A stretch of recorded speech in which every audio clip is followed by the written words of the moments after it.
Welcome to Hot Wired. In today's top story, how China came to rule the rare earth world. NPR. For decades, China has held a near monopoly on the refining of rare earth elements, crucial components in everything from smartphones and wind turbines to fighter jets and electric vehicles. This seemingly obscure industry has become a powerful geopolitical weapon, illustrating China's strategic dominance and the vulnerabilities of nations heavily reliant on its supply. But how did China achieve this stranglehold? The story is one of foresight, aggressive industrial policy, environmental disregard, and ultimately, a calculated consolidation of power. While rare earth elements aren't actually rare, their processing is complex.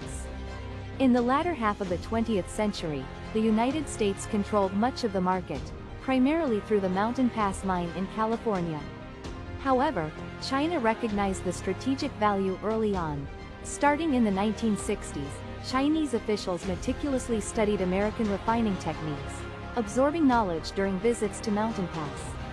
This knowledge, coupled with China's access to cheap electricity, fueled a boom in domestic rare earth mining and processing. But this initial expansion came at a tremendous environmental cost. Hundreds of small, unregulated mines operated with reckless abandon, poisoning water supplies and leaving behind vast toxic tailings.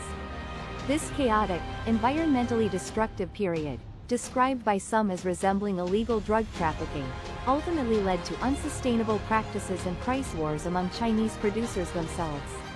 They were essentially killing themselves through aggressive competition and unsustainable mining practices.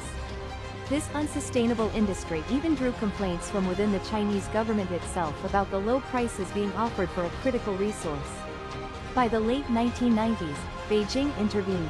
To curb pollution and control prices, the government implemented production and export quotas, aiming to consolidate the industry and limit foreign competition. While this led to some improvements, it also inadvertently fueled a thriving smuggling industry, as global demand outstripped legal supply. Eventually, the World Trade Organization ruled against these quotas.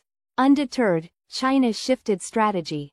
Launching a campaign dubbed the Secret War, the government ruthlessly consolidated the industry, systematically eliminating smaller players through audits, seizures, and even the demolition of illegal operations.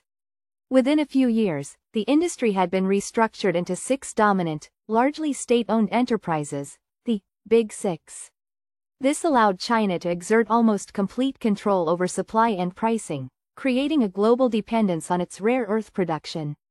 This dominance has given China significant leverage in global trade negotiations. Recent restrictions on exports have highlighted the vulnerability of nations lacking domestic rare earth processing capacity. The United States, once a leader in the field, is now actively trying to rebuild its own industry. Companies like Phoenix Tailings are investing heavily in refining technology, even focusing on processing waste from past mining operations. But overcoming decades of Chinese dominance and attracting the necessary investment will be a significant challenge. The story of China's control over rare earth elements is a cautionary tale, illustrating the potential consequences of strategic neglect and the complexities of re-establishing domestic production in a globally competitive market dominated by a single powerful nation. The future of this critical resource remains uncertain, but the current situation underscores the need for diversification and greater global cooperation to ensure sustainable and secure access to these essential materials.